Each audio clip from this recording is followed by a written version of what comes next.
Assalamualaikum warahmatullahi wabarakatuh. Bismillah, walhamdulillah, wassalatu wassalam ala rasulillah wa ala alihi wa sahbihi wa mawala. Wala hawla wala quwata illa billah. Amma ba'du, rabbi shrah li sadri wa yassir li amri wahlul 'uqdatam min lisani yafqahu qawli. Selamat datang Narabala Kiswa, kajian, siniar, dan dakwah. Alhamdulillah, narabala sekalian, hari ini merupakan hari yang lebih istimewa karena kita akan menghadirkan edisi spesial, edisi istimewa juga namanya, yaitu kita akan mengulik bagaimana dunia santri yang akhir-akhir ini marak diberitakan, baik yang dari utara, selatan, timur, dan barat. Terutama dari timur. Dari timur. Tetapi jangan dikira bahwa santri yang diberitakan itu hanya itu saja. Tetapi sebenarnya santri itu punya banyak kontribusi, kemudian latar belakang, dan juga dalam tanda kutip jadi orang. Ya. Pengertiannya apa jadi orang? Nanti kita bicarakan. Oke, mari kita buka siniar pada malam hari ini dengan bacaan suratul Fatihah. Semoga apa yang kita bicarakan mendapatkan berkah manfaat fi dini wa dunia wal akhirah. Al-Fatihah.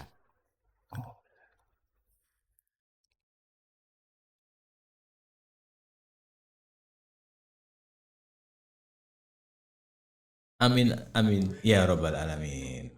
Siapa naratamu pada edisi istimewa ini?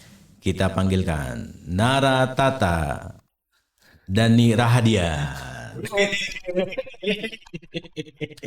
Selamat datang Om Dani. Selamat datang. Assalamualaikum warahmatullahi wabarakatuh. Waalaikumsalam. Jadi sebenarnya belum bisa santri daripada kita. Kok terima santri juga? Om Dani ini adalah nanti biar beliau memperkenalkan, ya kan. Oke. Musisi dan juga tim kreatif dan super admin, ya.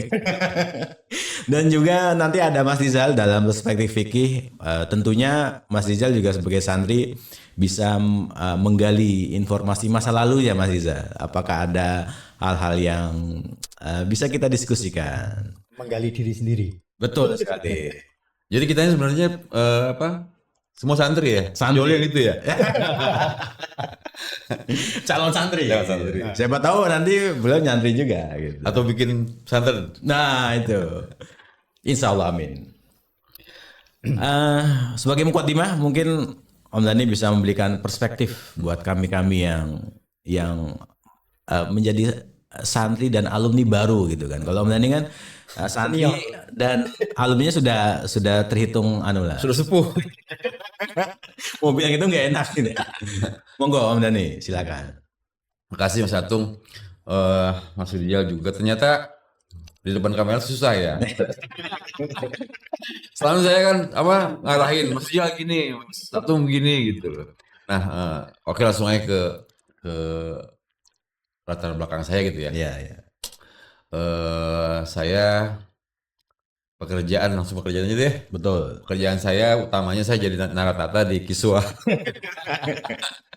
Sampingannya saya bikin mungkin ini karena saya juga santri tapi mungkin keluar jalur dari kesantrian yang seperti mainstream ya. Keluar dari mainstream. Sampingan saya bikin amplifier. Wih. Amplifier yang mungkin nggak ada hubungan dengan saya ngaji dulu di Tebu Ireng. Nah saya ke belakang dulu ya. Iya. Saya pernah nyantri di Tebu Ireng. Dan lulus Om ya? Hanya 3 tahun. Alhamdulillah lulus. Nah di Tebu Ireng ada 2 ijazah nih. Satu ijazah formal, satu ijazah diniyah. Oh ya. Yang diniyah itu bahasa Inggris sama bahasa Arab ya kalau nggak salah. Kalau saya zaman satu. Nanti di Tebu Ireng.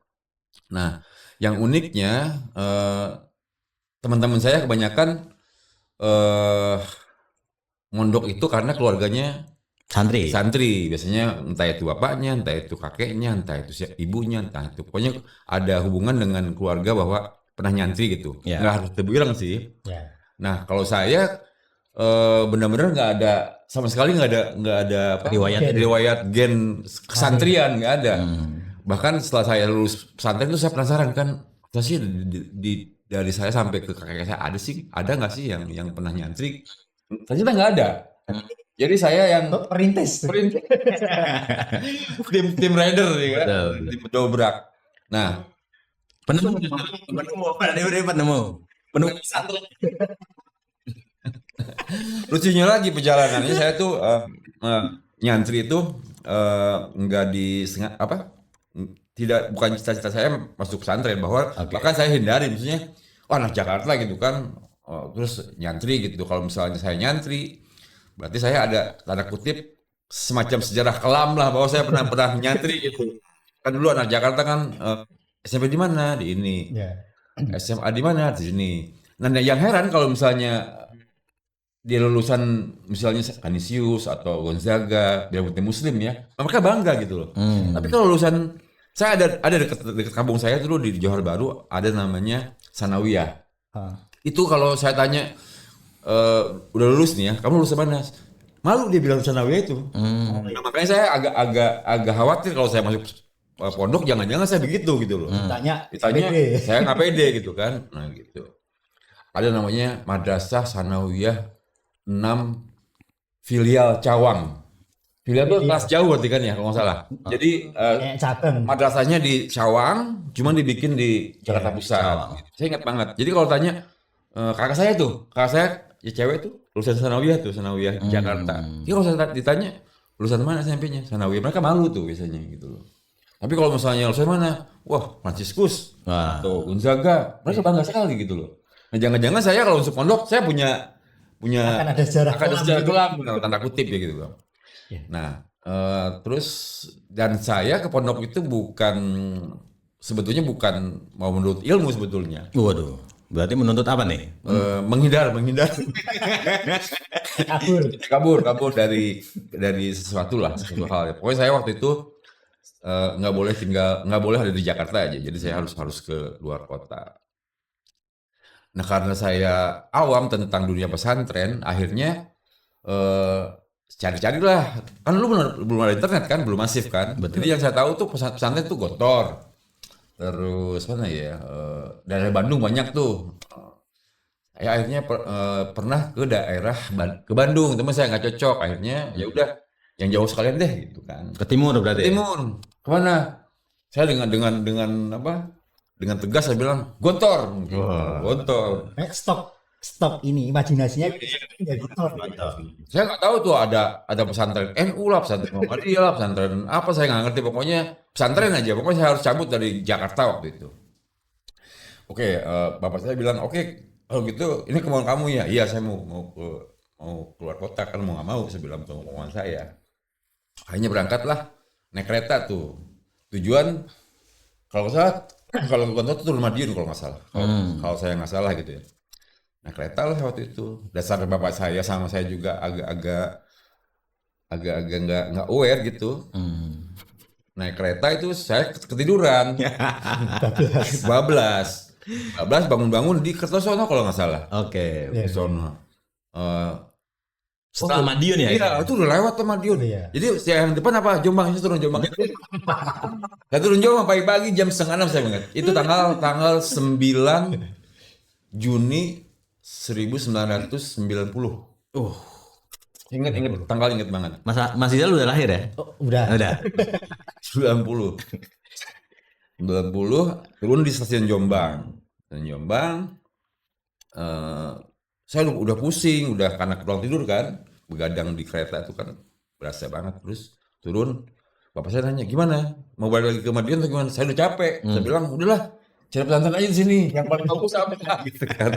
Nanya-nanya lah, ketemu tuh bilang ada tambak beras, ada apa lagi tuh, dananya, Bireng, Peterongan. Yang paling dekat saya bilang dari stasiun. Ini tinggal ke situ dari Jomblangan, lurus aja itu Tebu Ireng. Saya bilang udah situ aja deh.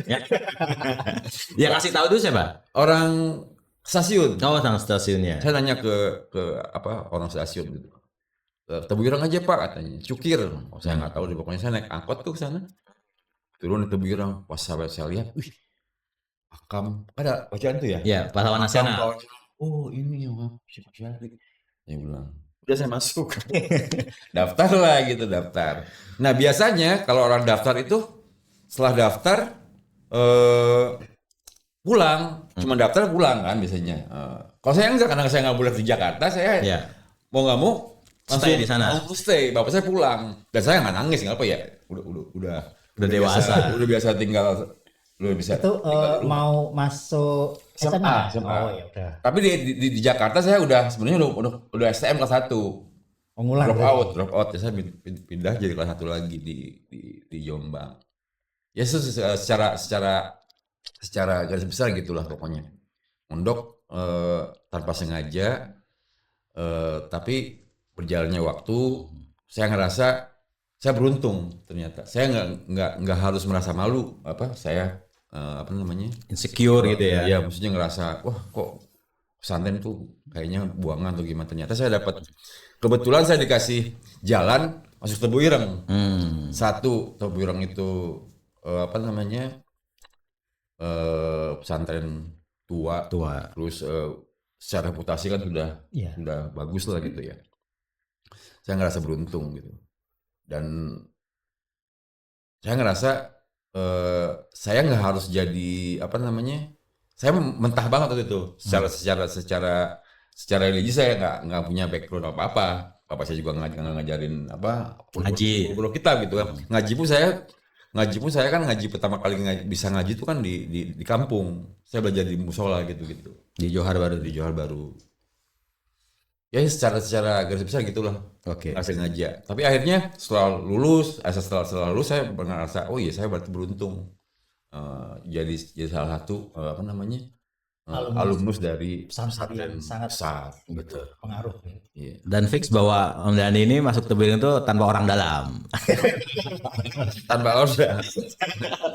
Tanpa order gitu. Dulu tesnya apa ya? Waktu tahun 90 itu ya? Biasa lah seperti tes biasa, kan ada tes pondok sama tes sekolahan. Biasa tes sekolah biasa, tes pondok biasa. Tes pondok biasanya tajwid. Sampai di mana nanti ada pemetaan tuh.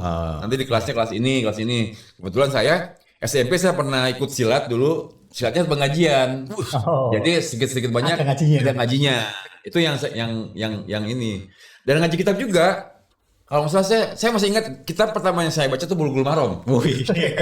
Itu kitab fikih. Pertama kali saya kenal kitab Bulughul Maram. Kalangan siapa saya nggak tahu. Sama satu lagi Irsadul Anam. Tuh nggak tahu kitab apa tuh. Oh ya, gundul ya, anak gundul gitu ya. Irsadul Anam tipis. Ya, itu mungkin nggak terlalu populer di kalangan pesantren. Apa istilahnya? Ulama apa? Fikih yang Erip kan itu tuh kultural. Kalau ini Menara Gading. Nggak ada, mungkin di Menara Gading nggak ada. Karena saya taunya itu aja. Itu kitab-kitab akar rumput ya. Ya, karena di pengajian Betawi waktu itu. Betul. Ya. Itu nah, dulu deh. Nanti saya cerita banyak mungkin apa yang saya dapat dari pesantren saya akan cerita lagi nanti. Oke. Ya, itu tadi menurut saya clue menarik tuh ya. Dari awal Om Dhani udah membuka dengan santri yang keluar jalur. Ya. Jangan-jangan begitu seharusnya santri itu. Jangan semuanya kita. Oh iya, saya ngerasa di Tebuireng itu sangat terbuka untuk kita Berekspresi selain ngaji ya. Soalnya dulu zaman saya tuh pencinta alamnya nomor 1 se-Jombang. Bandnya ada bandnya juga. Ada band, ada marching band, ada bela diri, ada basket, ya olahraga. Pasti semua ada. Terus sainnya juga bagus karena dulu tuh zamannya Pak Habibie bikin BPPT. Apa itu? Program Badan Perencanaan yang program Pak Habibie itu berbarengan dengan Pak Habibie bikin IC, Aliyah IC, Insan Cendekia. Nah, untuk SMA-nya dulu dipilih pesantren yang sainnya tinggi gitu loh. Jadi sangat berkembang waktu itu. Kalau saya bilang itu belum zaman keemasan menurut saya. Zaman saya tuh benar-benar nggak cuman budaya ya, apa sih teater gitu kan biasanya kan ya gampang-gampang. Ini udah marching band, kan bandnya juara 1, juara 2 Jawa Timur gitu-gitu loh.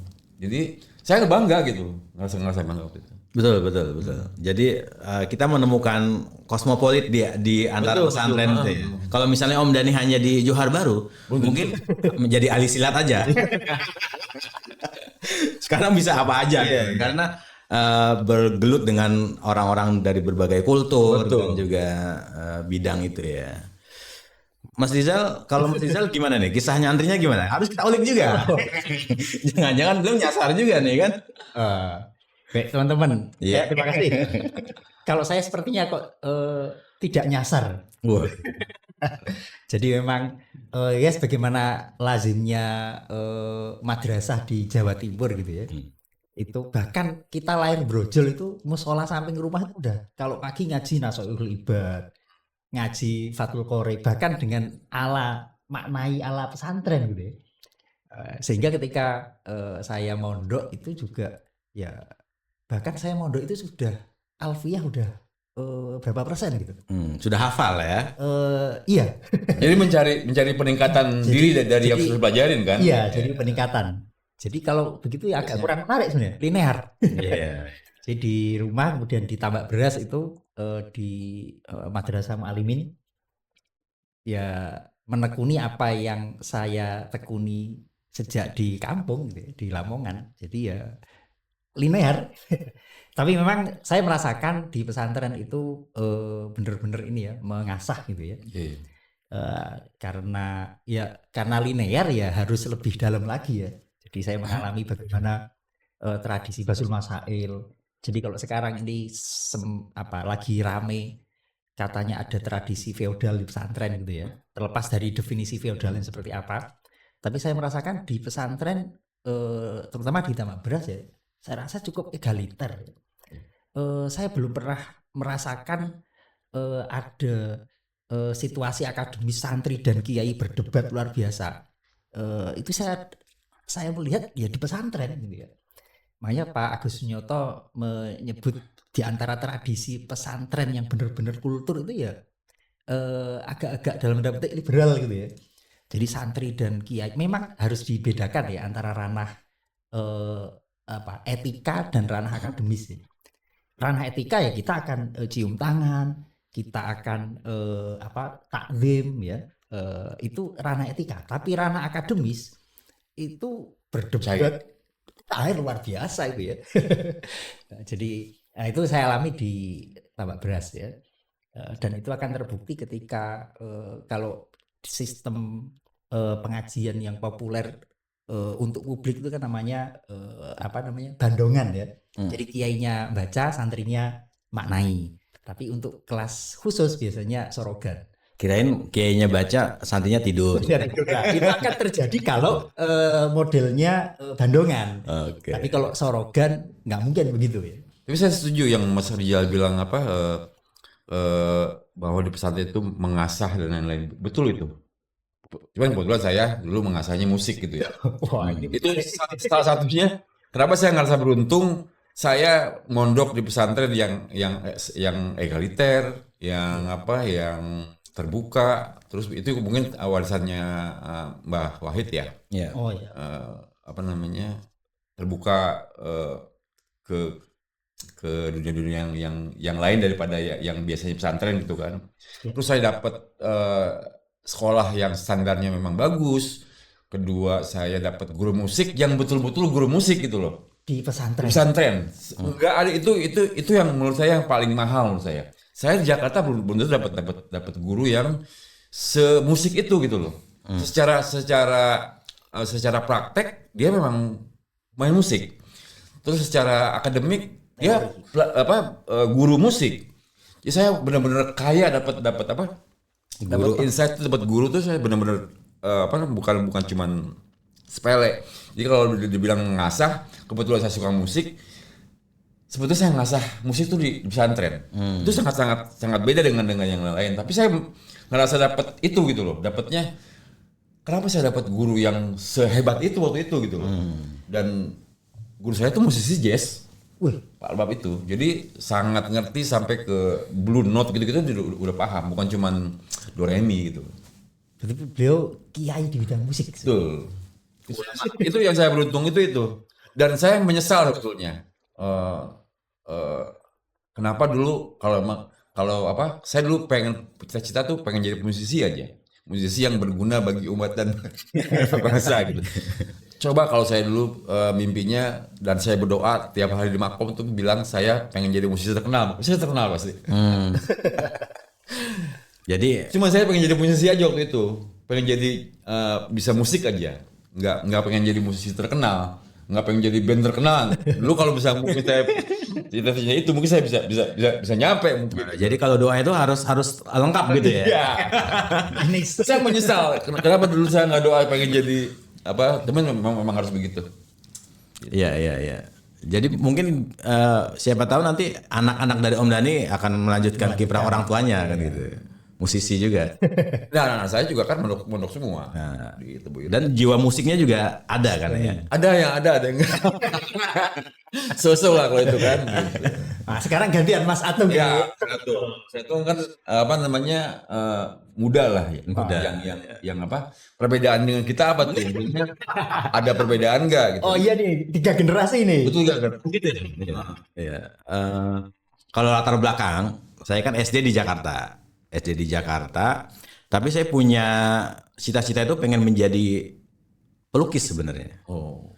Pelukis. Dan bacaan-bacaan saya juga majalah Bobo kan. Ada komik, ada kartun gitu. Baca itu di pesantren. Di Jakarta, Belum ada. pas SD. Nah, ketika Ya, SD. sama. Nah, kemudian ketika sudah lulus, bapak saya hadirnya memberikan usulan. Kamu kalau di Jakarta kan nggak pernah mancing kata dia. Mondok aja di pesantren itu kita bisa mancing. Ada ininya, pantainya. Iming-imingnya gitu bapak saya. Iming-imingnya mancing. Akhirnya saya dibawa ke kampung dan benar di sana memang ada laut juga di Tapi Rembang. berarti orang tua dekat dengan dunia santri kurang lebih. Pernah nyantri memang. Ada riwayat itu. Tapi iming-iming bapak saya bukan kamu mondok bisa baca kitab atau jadi kiai atau apa enggak. Bisa mancing. Dan benar ternyata ketika di sana di Rembang saya bersentuhan dengan alam lah ya. Nah, menariknya saya 3 tahun sangat adaptasi dengan bahasa. Oh Saya nggak bisa bahasa Jawa. Akhirnya sering dalam tanda kutip kena bully juga sebenarnya. Dan akhirnya di suatu kelas ya kan ada pelajaran KNU-an. Karena ada LP Ma'arif di sana. Oh iya. Oh, ada kenuan ya? Ada di Rembang ada di madrasahnya. Berarti nggak ada dulu. Nggak ada ya. Berarti ini angkatan muda ada. Dulu berarti ada ya? Aswaja aja. Berarti ini udah perubahan. Aswaja. Jadi bukan ke NU. Saya juga kan nggak paham waktu itu. Iya. Saya juga setelah keluar, oh ternyata Tebuiran itu NU. Sama. Iya betul. Soalnya belajar Ma'arif. Iya, soalnya kan kalau di Tudung emang nggak ada bendera. Nah ini uniknya. Pas di Rembang itu bendera NU di mana-mana. Setiap pondok ada. Kemudian kiainya juga menjabat sebagai strukturalnya. Di sekolahan juga banyak gitu. Nah di pelajaran ke-NU-an itu di bab terakhir itu ada profil pesantren-pesantren di Indonesia. Yang disebut pertama kali adalah yang tentunya pendiri NU, Mbah Hasim. Dan yang bikin saya menarik adalah, loh kok ada ya pesantren yang namanya kok bukan Islami. Sementara di pesantren saya, di pesantren yang lain itu kan Darussalam, Tolibin, Darul Dar apalah gitu ya. Tapi kok ada pesantren yang pendirinya NU, Tapi namanya kok enggak Islam ini. Namanya aneh ini. Pesantren Tebuireng ini pondok apa ini? Saya ngebayangin Itu ada pokok silat tuh ya. Saya ngebayang waktu itu tuh mungkin di sono ada gentongnya kali. Gentong yang namanya tebu gitu. Tebuireng. Akhirnya saya matur lagi ke Bapak, Pak, habis dari Rembang 3 tahun kayaknya perlu kita tilik ke Tebuireng ini. Aduh pesantren kok namanya nggak Islami, ini unik ini. Dan saya kan dari dulu emang suka yang tua-tua gitu. Dan ini pesantrennya rongsokan gitu kan. Ini Tebuireng 1899 gitu kan. Angkanya juga angka cantik. cantik. Jangan-jangan keramat nih gitu kan. Iya. Akhirnya pas liburan dari Rembang, sudah 3 tahun, saya ke Tebuireng. Itu nyasar-nyasar juga.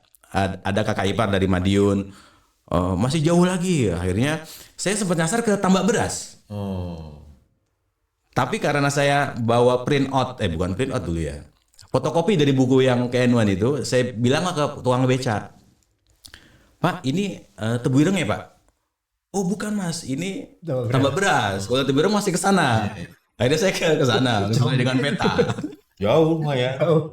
Dan di Tebuireng lah akhirnya bisa pesantren. Alhamdulillah. Begitu Mas Rizal, Om Dhani.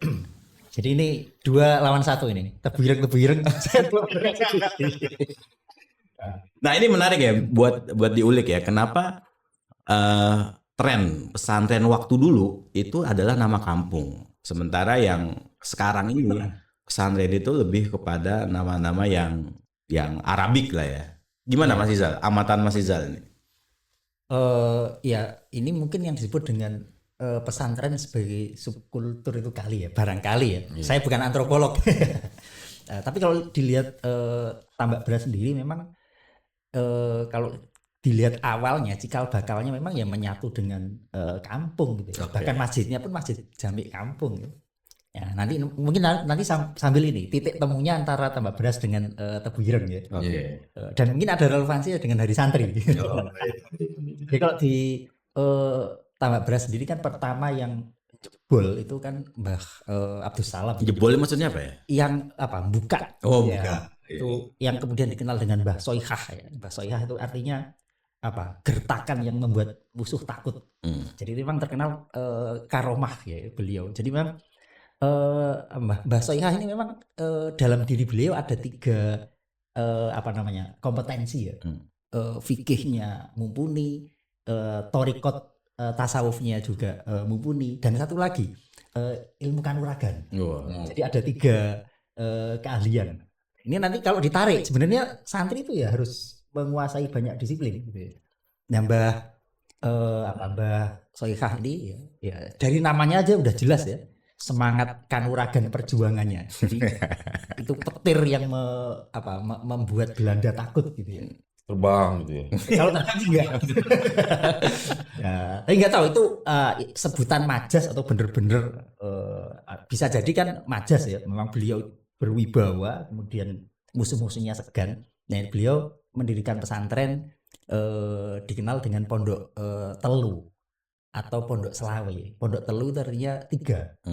Nah, ini beberapa riwayat menyebutkan memang kamarnya ada 3 waktu itu.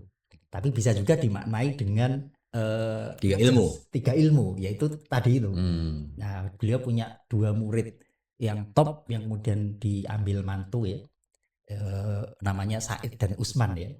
Kemudian menjadi kiai besar di situ, Kiai Said dan Kiai Usman. Nah, yang satu mewarisi ilmu tasawufnya, yang satu mewarisi ilmu syariatnya, ilmu fikihnya.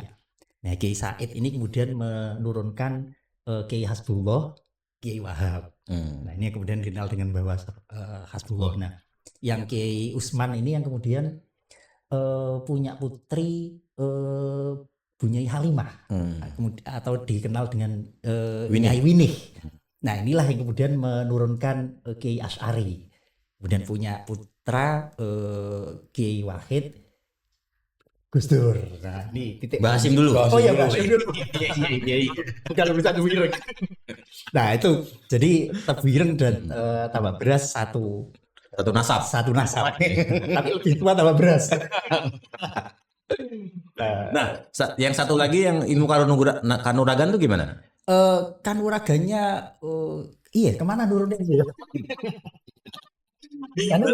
Pak Dua. Karena kalau di santri tuh biasa kan, maksudnya ini kita lebih bagus, itu lebih tua, tapi itu ditatar biasa aja gitu. Guyonan. Sama seperti Tebuireng ya, terutama Jombang lah. Jombang itu kan kebanyakan egaliter ya pesantrennya ya. Ya. Lalu kita ketemu teman yang pesantren Boyo atau Kediri, Pelosok, itu beda lagi tuh. Tapi kita ya nggak ada masalah karena setiap daerah mungkin punya kultur yang sendiri, berbeda.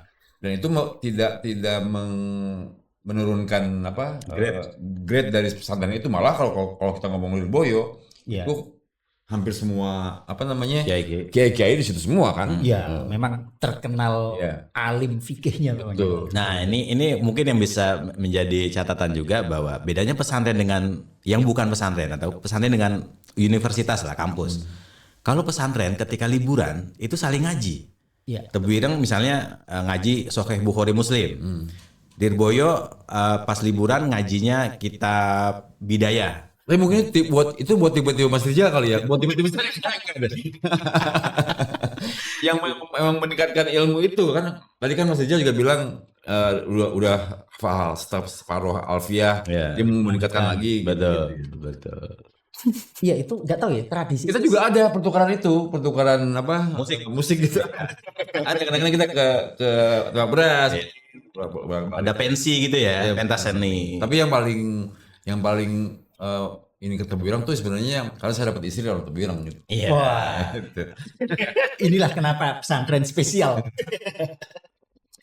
Saya rasa yang satu yang paling penting untuk belajar hidup pesantren itu bahwa kita waktu pesantren tuh di luar dari ilmu agama ya, ilmu sosial dan ilmu lain, kita bisa mandiri satu, terus kedua kita banyak ketemu orang-orang yang beda suku, beda daerah, beda karakter, ras. Dan itu kita mengenalnya tanpa harus diniatkan belajar. Iya. Karena tiap hari ketemu.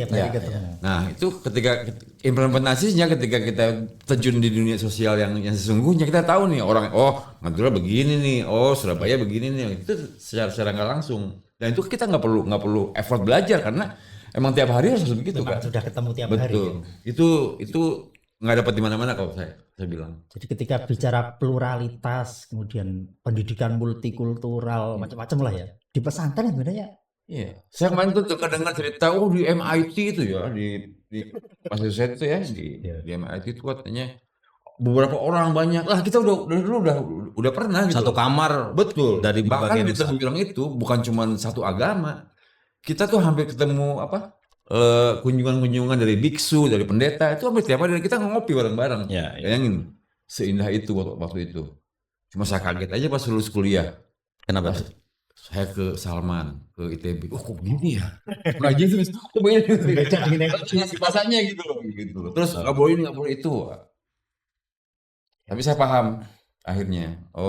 Saya NU ya gitu. Ya. Jadi kalau bisa disebut pesantren itu adalah miniatur Indonesia. Jadi berbagai suku, berbagai. Cuma miniatur ini universitas betulnya. Universe. Jadi tapi dalam bentuk mini. betul. Untuk belajar gitu ya. Kita nggak usah ke Padang untuk belajar Padang karena orang Padang di situ ada. Betul. Madura juga ada. Dan unik saya nih. Oke. Waktu libur misalnya pada pulang kan? Iya. Saya enggak. Misalnya tahun ini saya harus ke Madura. Madura saya. Karena ada teman sana. Betul. Bisa 2 minggu di sana. Terus pindah lagi ke sini. Ya karena saya nggak betah di rumah sebetulnya. Dan bahkan sampai hari ini kalau kita misalnya Mas Rizal pengen perjalanan pulang kampung ke Lamongan. Ketika dia update status aja nih, OTW Lamongan. Langsung mampir. Itu yang dari Kudus, dari Semarang. Wih, mampir bos. Jadi kita nggak pernah kelaparan di jalan. itu di dalam negeri. Saya waktu umroh itu dulu pernah kehabisan rokok. Oh gitu ya. Saya cuma pasang status di Facebook. Oke. Itu anak Tebu Ireng nganterin rokok kok. Itu. Yang mukim di Saudi ya. Saudi, di Jeddah, di mana? Tenang mas. Oke, betul. Nggak usah. Jadi itu udah ngelebar kemana-mana. Dan yang paling saya alami apalagi di dunia media sosial. Di dunia media sosial kan ketika sudah ada, santri juga pada ada di media sosial. Nah, pas waktu Facebook ada tuh 2009-an yang populer gitu ya. Itu saya punya akun di Facebook ya. Kemudian teman-teman pada nge-add semua dan saya juga nge-add orang lain sampai angkanya banyak. Terus keluarga saya tahu, loh, followernya banyak. Atung banyak followernya ya. Kapan dia bertemannya? Kapan bertemannya? Padahal dia di pesantren, dikurung gitu. Kita yang di Jakarta followernya kecil. Jadi itu keuntungan pesantren itu punya follower banyak sebenarnya. Betul. Follower dalam arti bukan pengikut ya, tetapi Real teman kita kenal, saling kenal gitu. Nah, itu memang kalau akhir-akhir ini kita melihat ya, ya mohon maaf ya, ini mungkin debatable ya, tapi kita melihat fakta bahwa ketika ada seorang tokoh ya dari pesantren yang kemudian di framing tidak baik, kok kita lihat solidaritasnya sedemikian luar Masif. biasa. Iya, dari cerita tadi mungkin teman-teman yang non pesantren yang biasanya dianggap orang nggak mondok nggak usah komen. Ya, kira-kira tadi menjelaskan ya. Iya. Kenapa Bahwa ada bonding ikatan. di situ. Nah, Ada bonding yang sangat kuat. yang sangat kuat ya memang ya seperti itu tadi gitu ya. Apalagi bondingnya tembakau ya kan. CT. Nah, itu kemudian satu sisi memang itu positif ya. Ikatan keluarga luar biasa, itu satu sisi positif, tapi satu sisi itu juga bisa menimbulkan sisi negatifnya ya. Apa tuh? Saya pernah baca tesis ya, nanti bisa di searching ya. Ada tesis ya. Oke. Bisa dibukukan juga bahwa di satu sisi memang sosok kiai ini harus diakui ya, mewarisi sisi-sisi priayi di sebuah kultur komunitas tertentu. Ya. Dan dia apa yang disampaikan itu sangat punya otoritas karismatik, dan itu pertemuan dari dua kekuatan yang luar biasa ya. Satu kekuatan dari unsur karismatik priayinya ketemu dengan karismatik religinya. Itu kan perpaduan dahsyat gitu. Iya. Yang kadang-kadang berbahaya. Nah, nah itu memang menjadi rentan misalkan gitu ya. Ketika itu dimanfaatkan untuk kepentingan pesta demokrasi 5 tahunan, kita melihat lah ya bagaimana seorang politisi kemudian memanfaatkan otoritas yang tadi itu untuk meraup suara. Nah, itu. Maksudnya ada santri gitu ya. Nah, itu ada yang nulis begitu saya ya. Nah, jadi satu sisi memang itu ada nilai positifnya, tapi juga ada sisi negatifnya. Positifnya jelas sekali ya, Hari Santri ini adalah produk dari fatwa otoritatif dari Hadratus Syekh Hasyim Asy'ari ya. Di mana waktu itu siapa yang bisa menggerakkan pertempuran yang luar biasa 10 November itu dimulai dari fatwanya Mbah Hasyim tahun 45 kan. Yang kemudian diresmikan menjadi resolusi jihad tahun berapa itu ya? Puncaknya 10 November. Hanya puncaknya di 10 November itu. Itu tidak bisa dinafikan lagi, itu udah sejarah. Dan sudah sejak zaman 10 November itu kan diperingati sejak tahun berapa? Nah, dan itu yang terlibat kan bukan cuma tanda kutip bukan santri hanya aja, kan? santri ya, tapi spirit yang mulai adalah kan butuh ada sosok otoritatif yang menggerakkan. Dan waktu itu ya sosok Hadratus Syekh Hasyim Asy'ari. Dan disitulah kita melihat mendudukkan doktrin hubbul waton minal iman. Kan sejauh ini doktrin itu dianggap itu kan bukan hadis. Itu nggak ada dasarnya. Ya kalau dari sisi ilmu hadis memang nggak ada. Tapi kalau kita runut secara fikih ya, bunyi fatwa itu diantaranya berjuang mempertahankan agama, kedaulatan negara, hukumnya fardu ain. Wah, itu jelas sekali ya, Kiai mengutip pendapat ahli fikih bahwa jihad itu fardu ain kulla amin. Nah, itu menjadi spirit bahwa artinya orang beriman ya harus jihad. Jadi ini kalau tidak keluar dari mulut otoritatif, siapa yang bisa menggerakkan gitu ya? Dengan spirit mati syahid. Ini harus diakui sisi positif. Kira-kira kalau waktu itu yang menggerakkan misalkan pejabat gitu ya, kayaknya nggak bisa deh. Bisa. Bahkan mungkin sekelas Bung Karno saya nggak tahu ya. Kayaknya juga nggak berhasil. Ya. Kalau pejabat harus pakai tetot. Nah, nah ini terlepas juga. Belanda keburu dekat. Nah ini terlepas juga pasti ya yang bergerilya untuk nyisir kiai-kiai ya, peran Kiai Wahab Hasbullah dan lain-lain. Jadi kalau kita dianalogikan ke dunia media sosial sekarang, tagar yang natural itu awetnya lebih lama dan itu punya dampak ketimbang tagar atau hashtag yang dilahirkan oleh seorang buzzer. Dia nggak punya masa yang solid gitu kan. Ketika Iya. di cross check, oh ini ternyata dari akun ini saja. Kayak genuine lah. Nggak genuine. Ketika ada natural bawaan hati jiwa raga, maka langsung bergerak semuanya. Sampai Bung Tomo kan, janda, Allahu Akbar, merdeka gitu kan. Dari Wong Surabaya kan gitu. Gak mungkin kalau cuma Allahu Akbar, ada janconya juga. Dan tanpa mengecilkan daerah yang lain ya. Kalau Surabaya itu memang Wataknya gitu. memang gitu. Betul. Mungkin kalau kita ke Ciwidey belum tentu semasif itu. Iya. Ya maksudnya apakah hari santri ada impactnya nggak ketika kalau misalnya kita udah tahu bahwa puncak dari resolusi jihad tanggal 10 November sebagai Hari Pahlawan itu sudah cukup tinggi penghargaan terhadap Dunia santri. seharusnya. Terus kenapa ada hari santri lagi ya? Apakah itu relevan dengan apakah itu bukannya jadi mengecilkan? Malah membiaskan konteks awalnya gitu. Betul. Jadi seperti Bung Karno yang cuma dimiliki oleh keluarga Bung Karno. Sekarang jadi kayak Mbah Hasim itu cuma jadi keluarga santri, bukan jadi milik publik. Betul. Nasional. Padahal kan yang saya bilang tadi di Surabaya yang bertempur itu bukan jangan dipikir santri semua gitu. Terus yang orang-orang pinggiran itu Nah, siapa gitu. itu sebenarnya kekhawatiran ya saya dan dulu ya tahun 2005 itu organisasi alumni pesantren senusantara gitu ya. Teman-teman Lirboyo, Tapak Beras, senusantara waktu itu ya mendesak PBNU untuk mendeklarasikan resolusi jihad tahap kedua, jilid 2. Nah, karena itu sebelum hari santri ya. Tapi ketika diresmikan menjadi hari santri kok kami merasa kehilangan arah malahan. Yang arahnya resolusi jihad menjadi perjuangan melawan jelas sekali kolonialisme ya.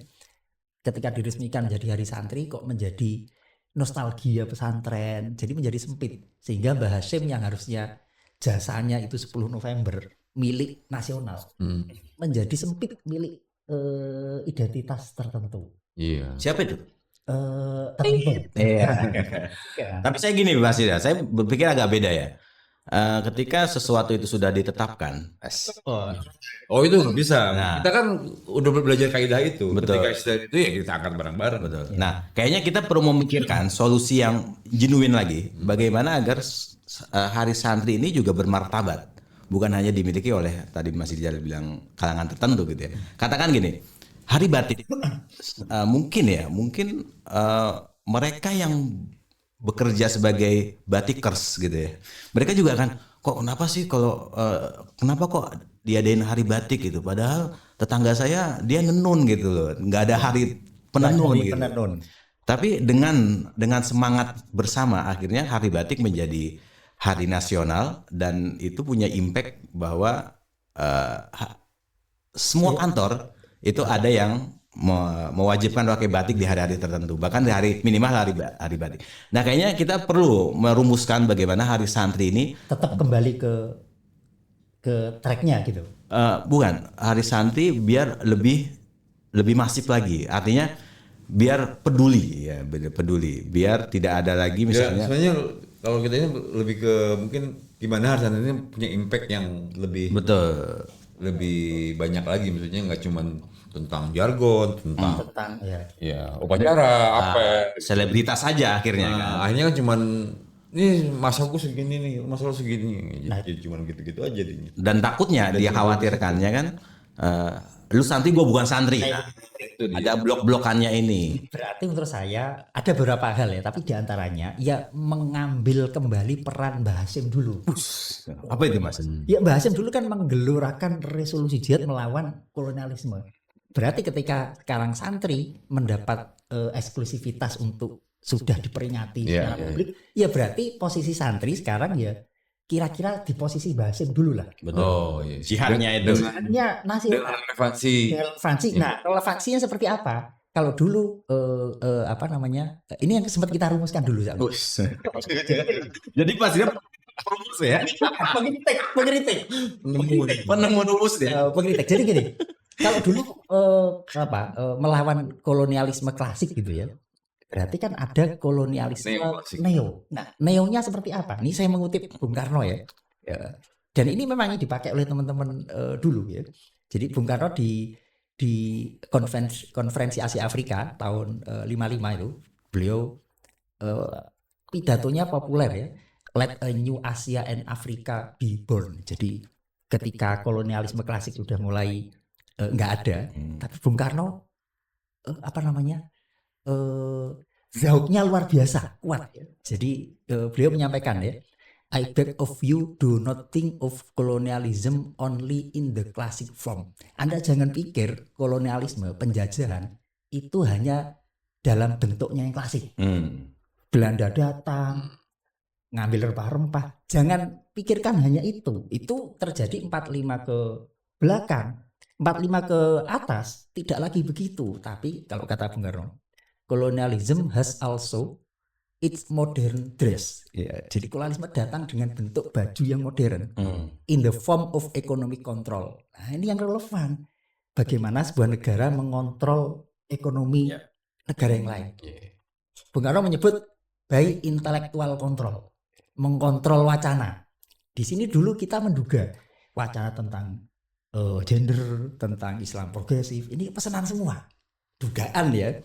Dan itu memang disertai data kan. Ada lembaga funding asing, BI LSM, isunya begini. Nah, ini Bung Karno udah menyampaikan itu. Dan ada banyak sekali bentuk baru dari kolonialisme. Nah, berarti sekarang bagaimana santri menangkap bentuk penjajahan baru yang mestinya kalau resolusi jihad ala Mbah Hasyim dulu melawan kolonialisme klasik, berarti kan resolusi jihad tahun ini melawan neokolonialisme. Setuju. Supaya ada impact ya. Dengan begini tetap relevan dan menjadi isu nasional, bukan isu sektoral. Isu sektoral yang hukum jongkok itu penting, tapi ya ada yang lebih besar gitu ya. Itu biar diurusin yang gitu. Temanya juga kan harus lebih. Temanya harus nasional. Karena kalau kita lihat kayaknya yang memperingati Hari Santri ini kok kayaknya tidak semua gitu ya. Hanya komunitas tertentu ya yang punya euforia. Sementara pekerja yang sektor lain kok kayak biasanya sih yang biasanya ada pesantren mungkin bikin Hari Santri, biasanya sih pesantrennya ada afiliasi ke mana gitu biasanya sih gitu. Ada afiliasi ke sana gitu. Ke sebuah partai gitu ya. Biar clear aja. Biasanya begitu. Soalnya ini beliau nanti yang edit daripada yang edit lagi. Oke, jadi yang saya tangkap dari Mas Rizal adalah jika dulu kolonialisme itu musuhnya adalah penjajah nyata, berarti musuh hari ini itu nyata atau enggak nyata, Mas? Iya, sama-sama nyata. Siapa Mas? Bentukannya sama penjajahan sama. Iya. Bukan berarti dulu penjajahan sekarang bukan penjajahan. Lu penjajahan juga, sekarang penjajahan juga bentuknya yang beda. Bentuknya beda. Dengan cara yang lebih soft. Tapi tahu Mas ya, musuhnya siapa tahu ya. Kalau Belanda kan itu Belanda tuh. Ciri-cirinya begini ya udah pasti Belanda gitu kan. Nah, kalau yang sekarang bagaimana Mas? Ciri-cirinya Mas? Ya sama kan sebenarnya kolonialisme kan konsep dasarnya kan satu negara berusaha nyaplok negara yang lain untuk mendapatkan keuntungan ekonomi. Ya berarti kalau kita lihat misalkan, kan kelihatan sekali kan di data misalkan siapa yang menikmati kue pertumbuhan ekonomi di Indonesia, investornya siapa, yang ngasih utang siapa, kan kelihatan di kalau di saya lupa yang ngeluarin data tuh BI kalau enggak Kemenkeu kan. Ada SULNI, surat utang luar negeri Indonesia, itu kan dirilis tiap bulan bahkan standing utangnya berapa, yang kelihatan tuh yang menikmati keuntungan itu. Nah terakhir Pak Prabowo pidato kan dari pertumbuhan 5% itu yang menikmati berapa 1% atau berapa. Jadi kalau bicara pesantren feodal, ya ini yang feodal sebenarnya, yang menikmati sumber daya alam sekian banyaknya itu hanya segelintir orang. Ya, kalau bicara feodal ya mestinya Dia lebih feodal lagi. lebih feodal lagi. Cuma nggak ketangkap kamera gitu ya. Karena kameranya bagian dari itu kali ya. Jangan-jangan yang bikin viral-viral juga tim-tim mereka juga ya untuk mengalihkan isu gitu ya. Jangan-jangan. Ya. Iya, katanya Mas Atung ada itu, ada apa? Gambar-gambar ya. Kita Nostalgia dulu. Dulu tuh biar cara bala yang nggak mondok biar tahu gimana sih suasana saat itu bagaimana. Apakah menyeramkan itu? apakah ada pecut gitu di situ. Apakah benar tadi yang Om Dhani bilang stigma masyarakat alumni pesantren itu adalah alumni yang seperti itu gitu ya. Padahal kita lihat bisa ditampilin nggak? Wah. Kita kasih judul santri itu punya arti. Artinya apa? Silakan tafsirkan sendiri. Gak bertanggung jawab ini. Nanti Mas Rizal juga akan punya Ini foto siapa Mas? ya. Ah, ya. Nah, ini yang tengah ini kan Gus Solah. Oh. Dan beliau salah satu kiai yang Progresif ya. progresif. Beliau di luar jalur juga nih. Luar jalur. Bukan hanya beliau menganggap bahwa ilmu itu tidak ada dikotomi antara agama dan sains gitu. Bahwa ilmu datangnya dari Tuhan gitu. Selagi itu diniatkan untuk akhirat, untuk kemaslahatan, maka itu bisa dianggap sebagai ilmu agama. Dan sebaliknya ilmu fikih, ilmu hadis, ilmu Al-Quran, tapi kalau untuk mencari keuntungan duniawi akan jadi ilmu dunia. Tersindir ya. Oke, nah ini foto ini menarik. Saya random memilihnya dari kamera lawas itu dan ternyata ini ada dua kubu sebenarnya di foto beliau ini. Ada yang kanan dan ada yang kiri. Dan beliau dari orang yang bukan kalangan pesantren menilai beliau adalah Gus Solah. Kamu beruntung punya Kiai Gus Solah. Gus Solah itu adalah orang yang bisa mendengar dan ahli dialog. Beliau seringkali menggabungkan antara orang yang pro dan kontra duduk bareng dan akhirnya selesai. Dan ini bagaimana beliau benar-benar menyimak pembicaraan di sisi kanan. Sebelah kiri tutup kuping dulu. Biar bisa fokus gitu. Iya. Tapi kan dia pemain gitar kan. Nah, itu yang musisi juga, betul. Jadi sosok manusia bisa religius, saintis, dan satu lagi Seniman. seniman. Otak kanan, kiri, depan, belakang Berfungsi semua. Oke, yang kiri itu perpustakaan. Lazim bahwa teman-teman yang suka baca atau pengen tahu dunia luar, bukan hanya kitab sebenarnya, tapi di sini ada langganan majalah mingguan, majalah bahkan harian Kompas, harian Republika, Jawa Pos, itu semuanya ada di setiap hari. Jadi kita Zaman saya mading dulu. Mading. Baca kita bareng-bareng. Oh iya. Dia aman. Nah, tapi kadang-kadang itu lama diganti itu. Ini masih kemarin gak diganti. Zaman kita, makanya saya bilang zaman saya tuh kayaknya paling emas. Kemasan. Dan mohon maaf kadang di mading itu ada masuk juga kritik buat pesantren kan ya. Iya, saya kan Iya. saya kan juga nulis. Emang kita harus itu ditempel. Oh iya. Jadi kalau Jadi saya dulu pertama kali nulis bukan cerpen ya, esai gitu ya di Tebu Ireng. Oke, next ya. Nanti kita takut waktunya habis nih. Ini adalah aktivitas harian. gue itu ada yang keren juga. Nah, kalau kita mulai dari yang bawah mungkin mengaji itu sudah biasa. Kitabnya warna kuning. Nanti Mas Rizal jelaskan kenapa disebut kitab kuning. Padahal warnanya coklat. Wah. Nah, Tapi ini yang udah nggak relate sama zaman kita mungkin ya. iya apa tuh? Kasurnya.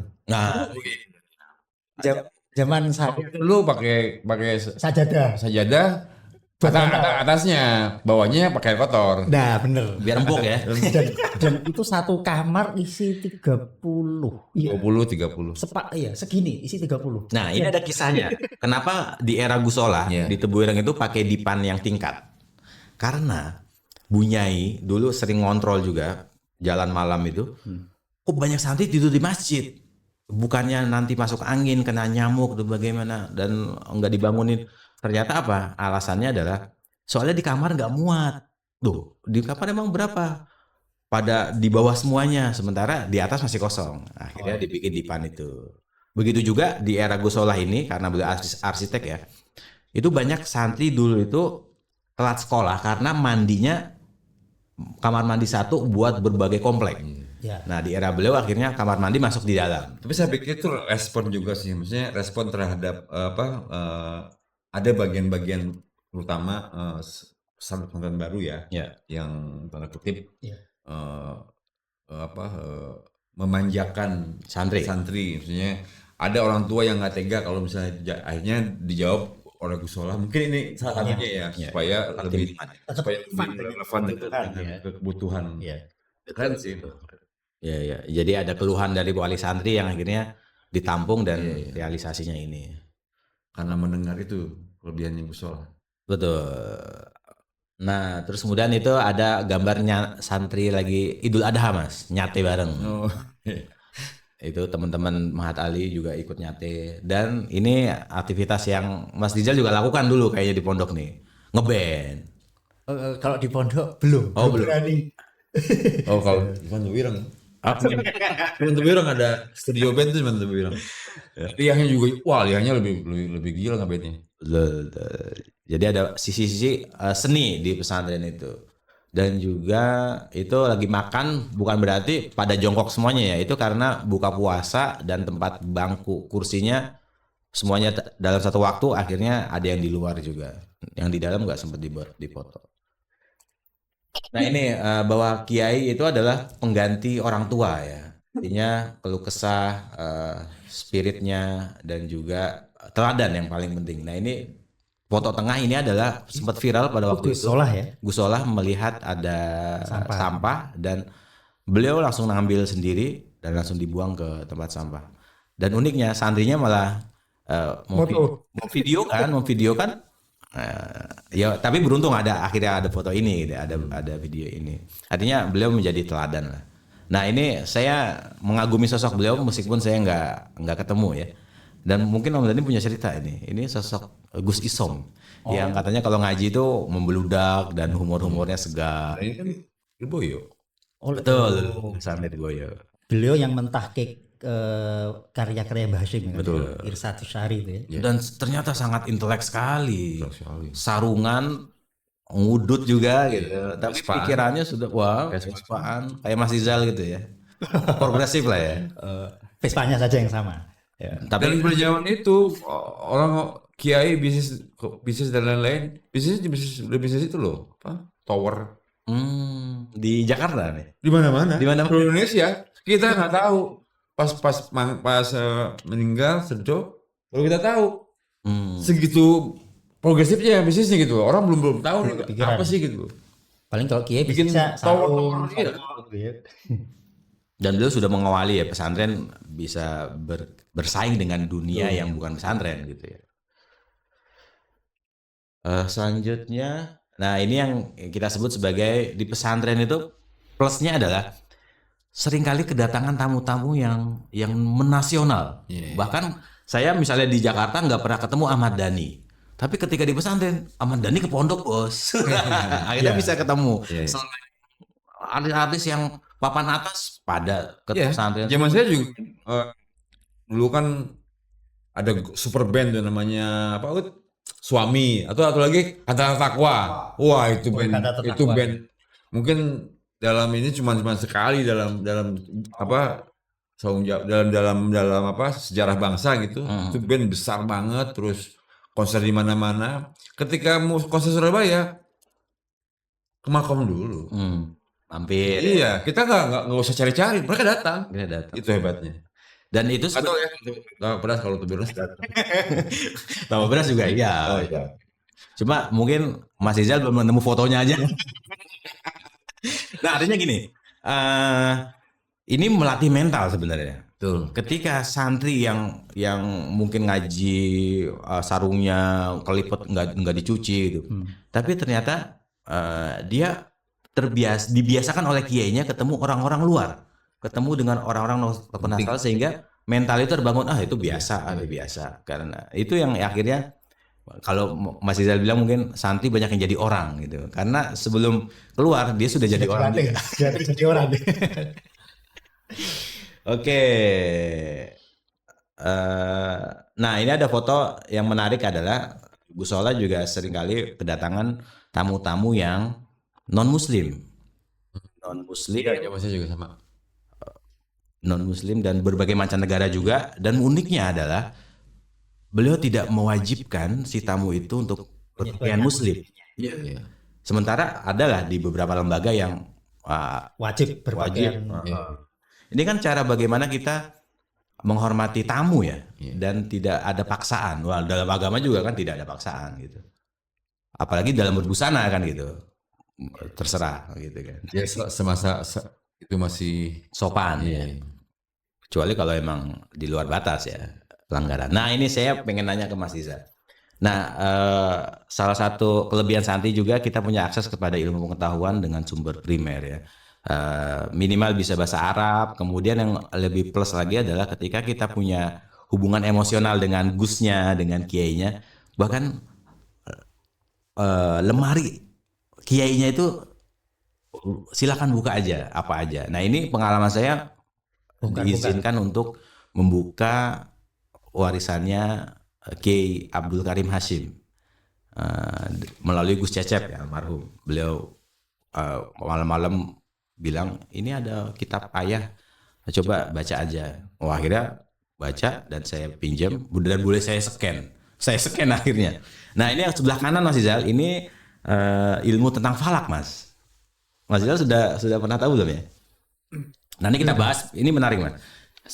Intinya mungkin ya, kalau seseorang ragu-ragu Ramadan di hari apa atau tanggal berapa, kalau kata kutipan ini adalah hitung 5 hari dari hari yang Ramadan sebelumnya, tahun lalu. Misalnya sekarang Ramadannya hari Kamis, maka 5 hari 5 hari kemudian itulah hari di mana Ramadan.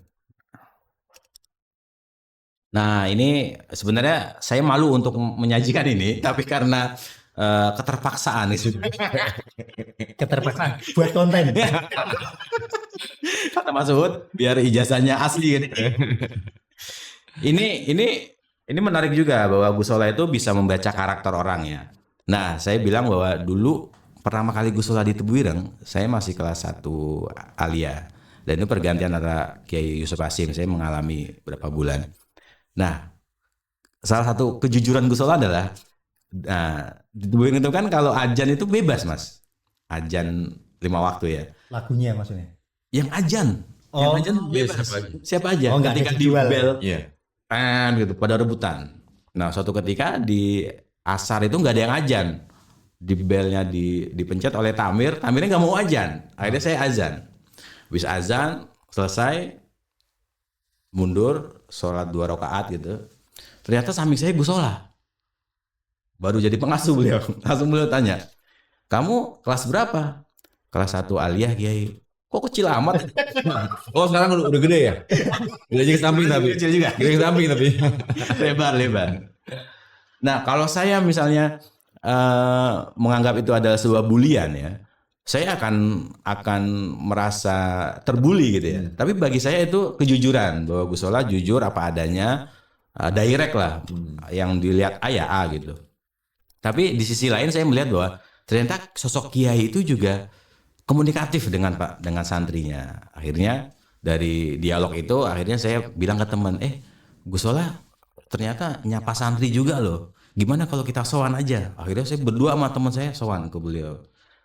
Sowan terus ditanya lebih akrab dan akhirnya ditanya, kamu suka apa? Saya suka baca majalah Kiai. Ya sudah, berarti besok belajar menulis. Akhirnya dilatih oleh beliau juga dan sampai akhirnya di tahun ini ya 2007 itu dapat penghargaan nulis dan ya kalau yang ini ketika sudah jadi mahasiswa di Semarang ada perlombaan. Lumayan juga sih angkanya. Sekarang juga masih lumayan ya. 2 juta. Oh iya. Tahun segitu ya? Tahun segitu. 2 juta. Dan ini perjalanan dari Jombang ke Semarang naik motor sama teman saya. Nah ini sebagai penutup dari presentasi.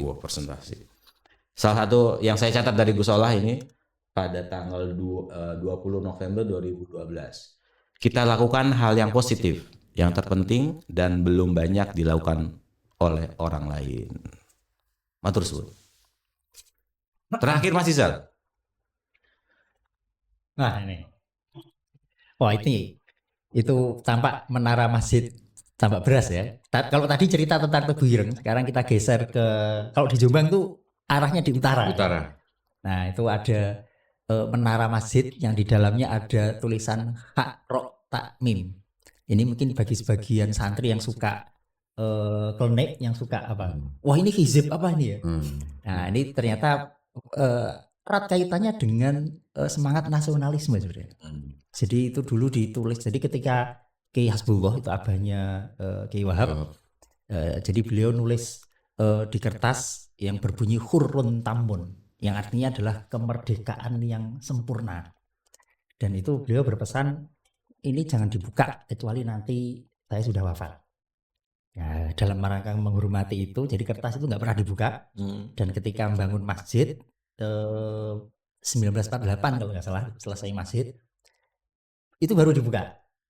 Dan ternyata ini firasat bahwa di tengah perjuangan bangsa Indonesia yang sedang melawan Belanda, nanti akan ada saatnya merdeka sempurna.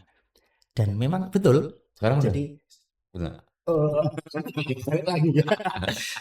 Tapi konteksnya waktu itu memang betul, setelah proklamasi tahun 45 dan masjidnya selesai baru dibuka. Oh iya, jangan-jangan ini kiai sepuh dulu itu mungkin bisa firasat, bisa semangat untuk memotivasi ya, atau ada banyak macam pesan lah. Tapi itu kemudian diabadikan di menara masjid Tambak Beras ya. Hurrun Tamun. Jadi untuk teman-teman yang menganggap itu sebagai hizib klenik, bukan. Bahwa itu adalah ilmu pengetahuan ya. Itu pengetahuan. Itu bagian dari sejarah perjalanan panjang pesantren. Tapi hizib dan klinik itu ada sisi positif dan negatifnya nggak, Mas? Bagi sebagian orang tertentu mungkin iya. Gimana kamu? Gimana? Ya tergantung pemanfaatannya. Ya kan hizib itu kan isinya doa-doa. Kalau dibaca ya ibadah. Nah ini Om Dhani kan banyak di dunia musik gitu ya. Bagaimana melihat antusiasme anak-anak pesantren di dunia musik, Om Dhani? Sedikit sih ya kalau mau bicara anak pesantren yang di musik. Ada beberapa tapi nggak banyak, maksudnya yang saya dengar tuh Wali kok. Oh iya, Wali. Terus ada beberapa lah yang saya kenal, kayak beberapa kenal tuh memang pernah pesantren. Tapi kalau misalnya terjun ke dunia itu kayaknya sedikit ya. Mungkin karena itu dia nggak semua orang dapat guru seperti saya dapat guru. Karena Pak Albab itu guru saya itu, saya boyong 2 tahun kemudian udah nggak ngajar lagi. Jadi benar-benar seperti saya diajarin buat ngajar saya aja, kayak sepertinya saya ngerasa begitu. Jadi spesial banget gitu. Nah gini Om, kalau saya misalkan atau Mas Atung kan memang sekarang sehari-harinya juga di dunia Islamic Studies gitu ya. Nah kalau Om Dhani ini kan agak tadi ya melenceng gitu ya. Jadi bikin ampli, bikin gitar, mengkompos dan mengaransemen lagu. Kira-kira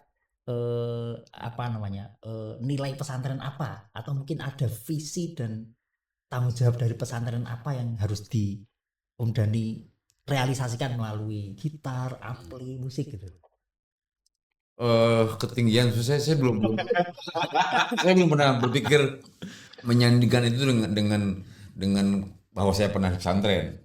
Tapi minimal yang saya cintai, misalnya bidang yang saya cintai, saya bisa mengasahnya di pesantren waktu itu. Setelah lulus saya kayak itu ilmu yang saya dapat di pesantren. Saya nggak lepas dari musik ya, dari saya lulus SMA, kuliah, sampai saya sebelum nikah, setelah nikah itu musik terus. Memang beda-beda. Tadinya pemain musik, terus main session player di studio, belajar ngompos, mengajar ke industrinya, industri musik. Maksudnya kita bukan industri musik yang rekaman ya, maksudnya industri yang buat alat instrumen. Saya belajar dari alat tiup, alat pukul, alat petik, semua saya belajar. Alat tiup itu ada reed instrumen, ada band instrumen, wah macam-macam deh. Itu dari alatnya. Setelah itu saya bikin instrumen itu.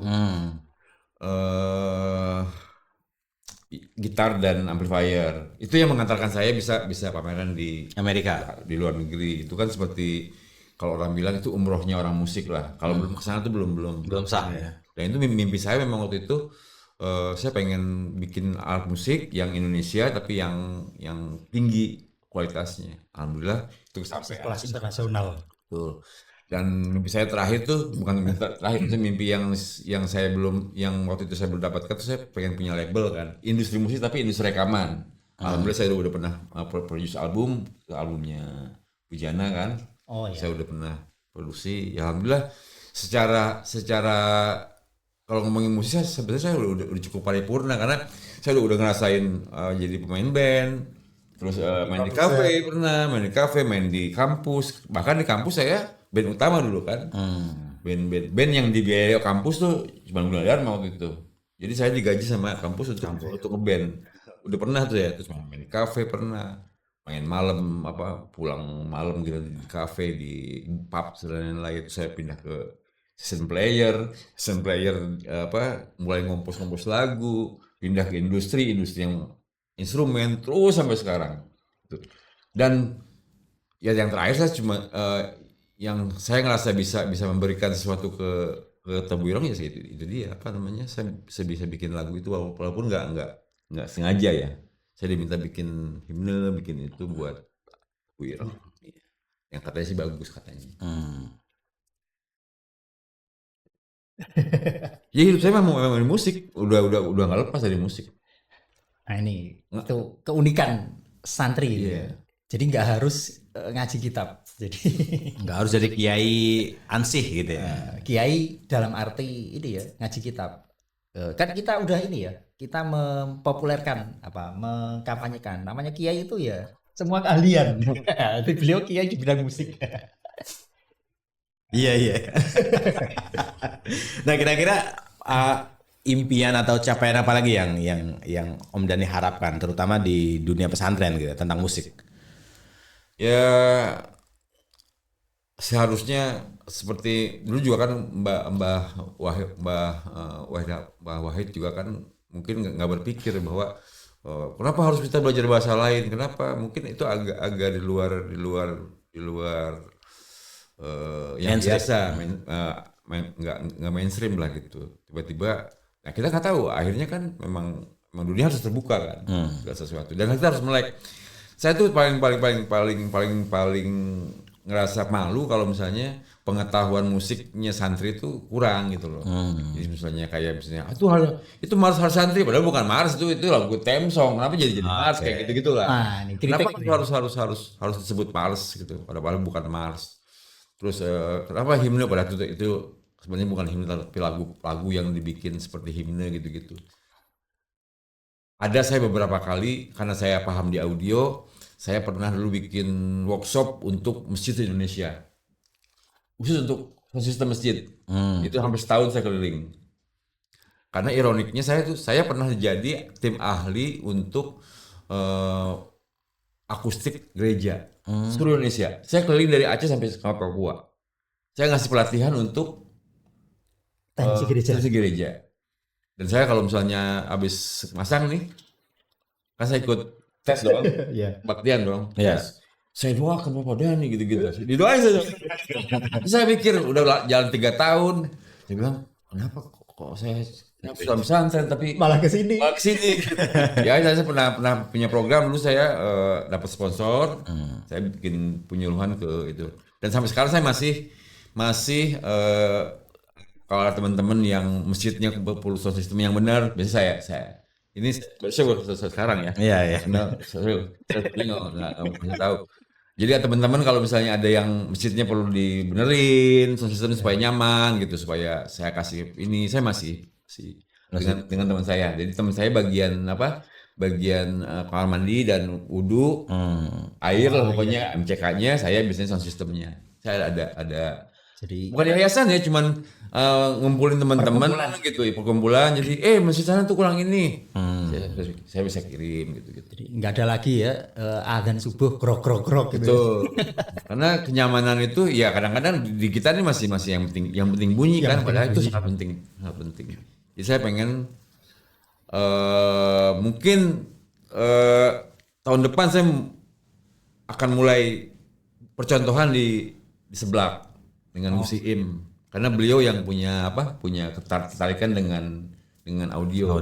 Dia akan bikin standar buat masjid atau buat pesantren yang akan dipakai di seluruh. Jadi role model.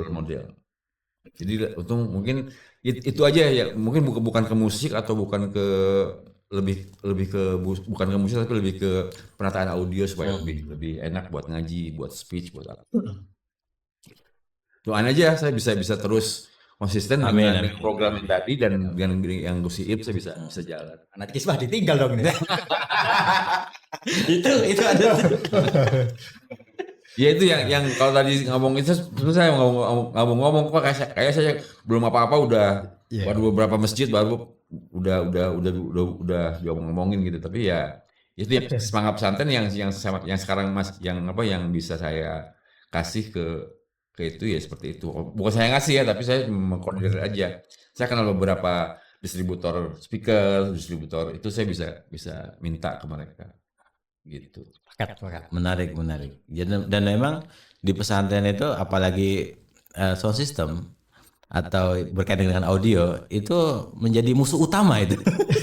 Sebelum sambutannya pasti Iya. 1, 2. Iya, tapi nggak pernah diperhatikan. Misalnya sound system kita sewa berapa 1 juta, mahal banget.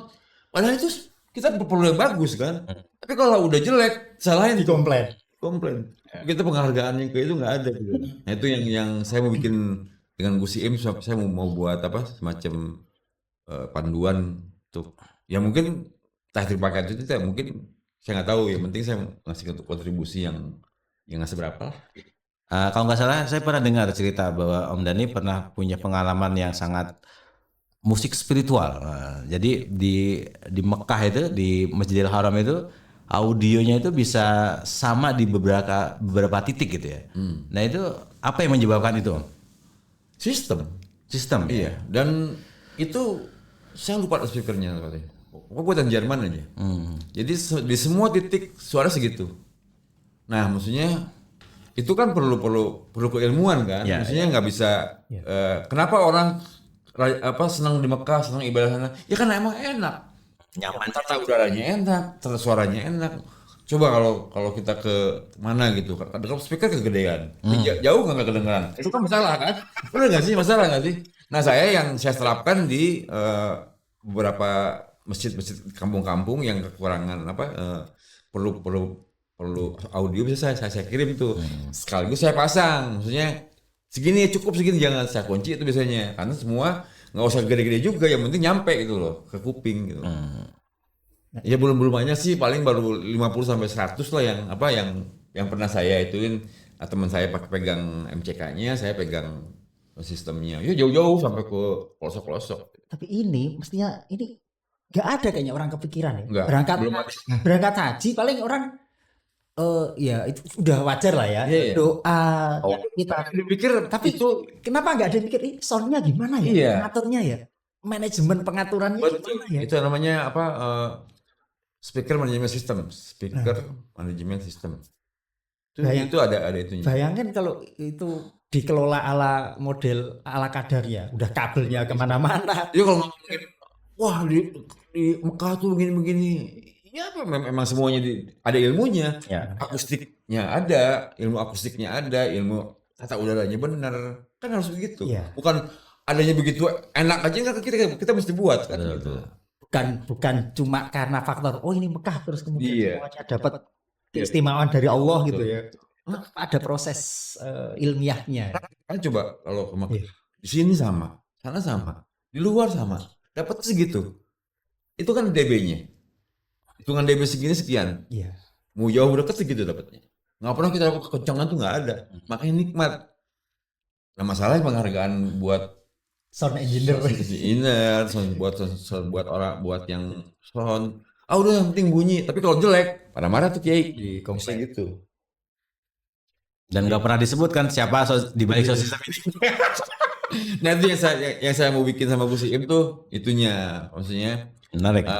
awareness terhadap sound system. Jadi sekeren apapun ya, tanpa mengurangi rasa hormat ke beliau ya. Syekh Sudais suaranya luar biasa. Tapi kalau soundnya grog-grog ya, Oh iya. atau penataannya nggak bagus, mungkin akan enak didengar hanya di. Saya pernah itu mikrofon yang di Imam itu, Ya. Di dekat Ka'bah ya. Ka'bah sama yang di Madinah, Oh, iya. Nabawi, ada tuh dekat kita lihat tuh. Iya, Tuh harganya Apa itu? 400 juta itu. 2 mobil.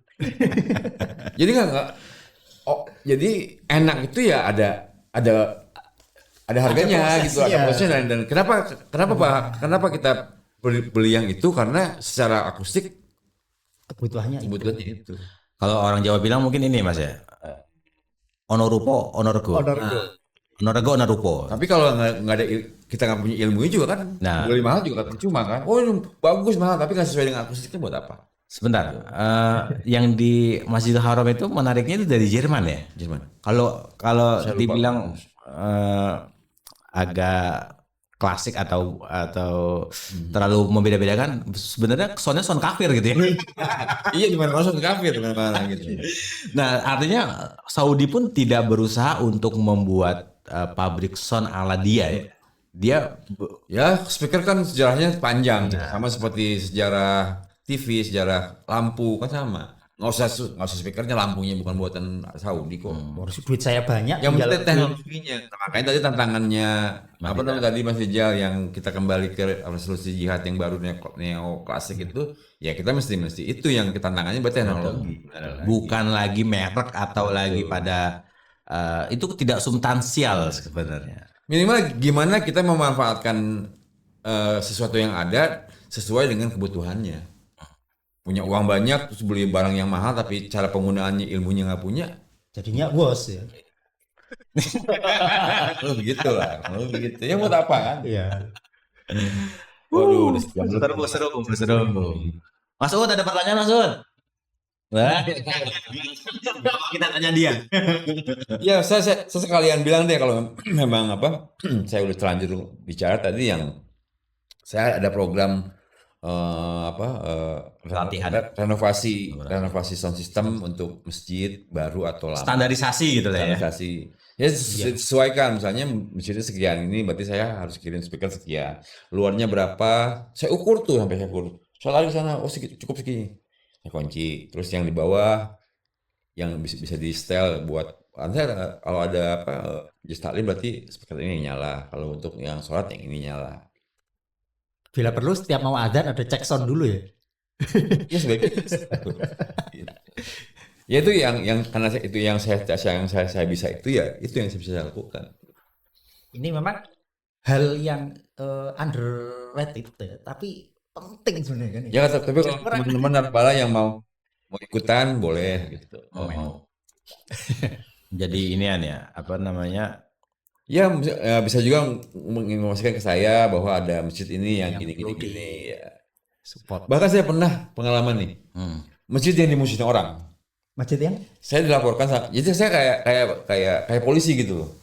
Maksudnya nih itu ada masjid tuh sakit kupingnya gini. Iya, ada gitu. Coba deh. Ya udah saya samperin. Masjid itu dimusuhin, maksudnya karena suaranya yang menusuk telinga itu loh. Pas saya kesana ngobrol-ngobrol, gimana saya ganti? Oh silakan aja kalau ini, ya saya ganti semua. Alhamdulillah nggak jadi musuhan lagi. udah gak dikomplain. Jadi nomor HP-nya Om Dhani bisa jadi nomor aduan gitu ya. Dan yang bantu saya juga bukan ngomongin rata-rata distributor, dealer yang jual speaker kan bukan orang Muslim. Gitu. Tapi makanya apa tuh? Oh itu pengurus saya. Nah itu bidang lain itu. Terus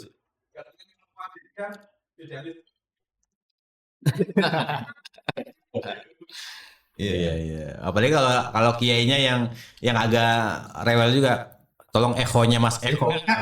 Padahal emang itu eko ya? Iya. Bener ya? Itu berasa luas aja suaranya, padahal ya nggak harus gitu. Ya gitu yang tadi Mas Rijal bilang lah, pokoknya yang Mas Hatun bilang di Mekah wah enak. Ya karena itu. Memang ada. Karena diatur, ada ilmunya.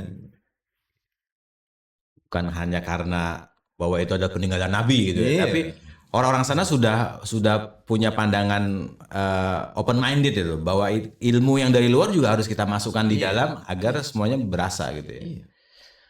Jangan-jangan kalau orang Islam kemudian masuk ke gereja yang soundnya bagus, dia juga akan merasa tenang gitu ya. Lock out Dan jadinya. sebalikannya artinya orang non Muslim pun ketika ke Masjidil Haram dia akan merasakan karena vibrasi suaranya bagus kan gitu ya.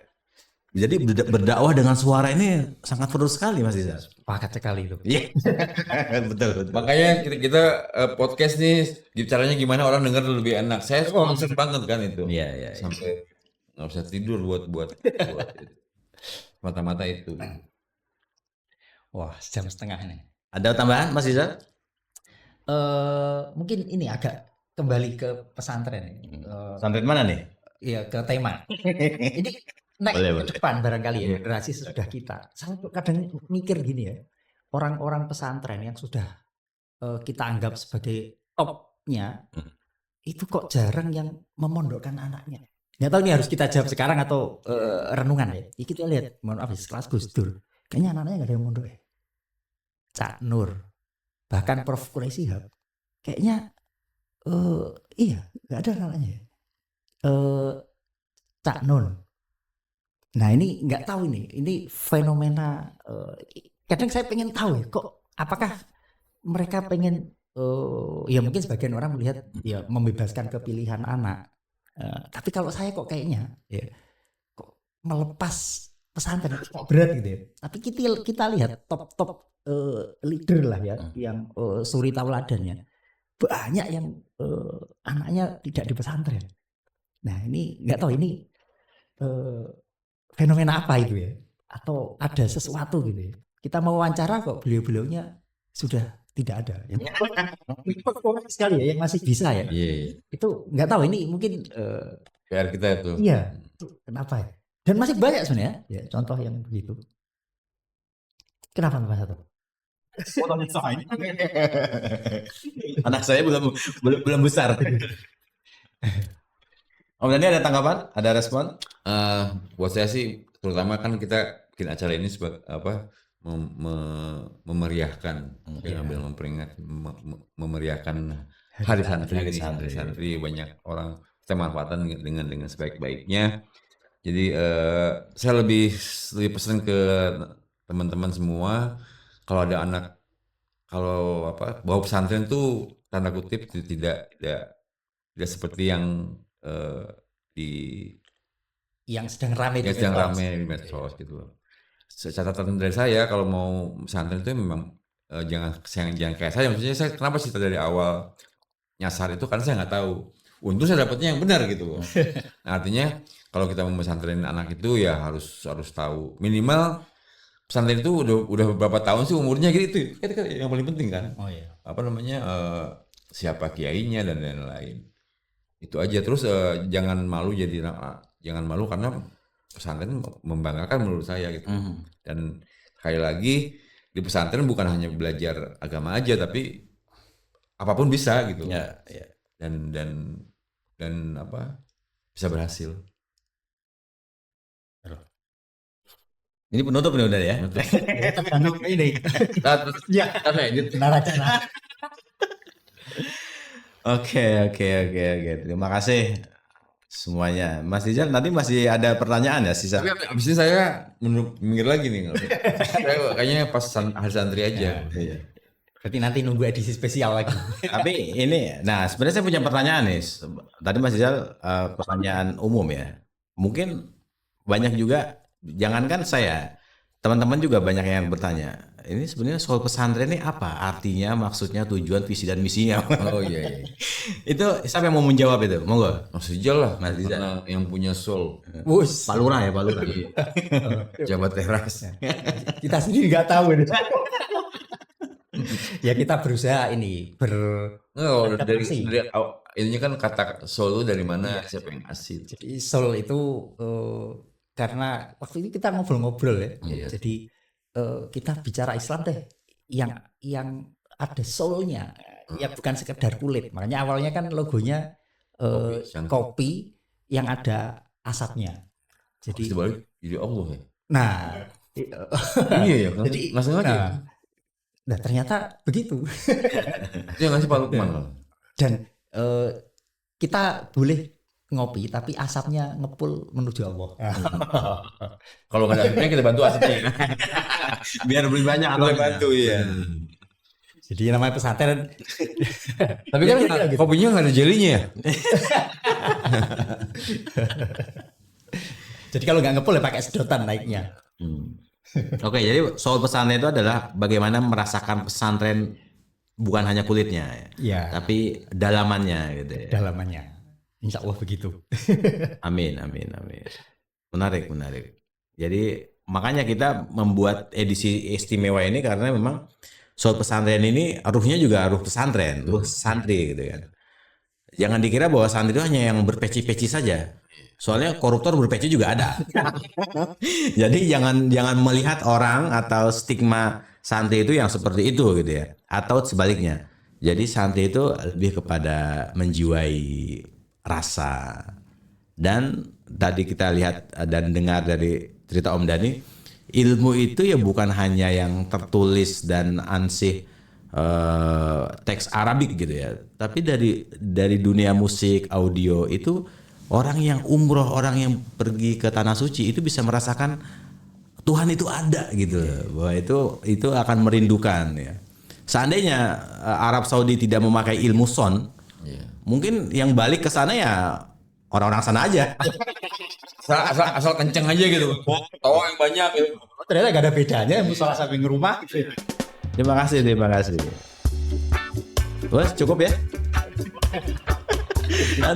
Aduh, terima kasih teman-teman. Hari Santri sangat spesial sekali. Santri. Selamat Hari Santri. Yang mau jadi santri silahkan. Tidak ada kata terlambat karena bisa di sana nggak pakai tiket gitu ya. Di Seoul juga bisa. Di Seoul juga bisa. Kalau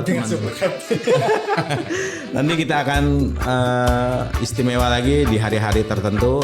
Kalau Narabala punya usulan di hari apa atau pengen liputan apa, bisa hubungi nomor kontak di bawah ini. Terima kasih, mohon maaf, sampai jumpa di episode selanjutnya. Sebagai penutup, bahwa pesantren bukan hanya lembaga pendidikan, tetapi dia adalah lembaga kehidupan. Cocok ya. Wassalamualaikum warahmatullahi wabarakatuh. Waalaikumsalam.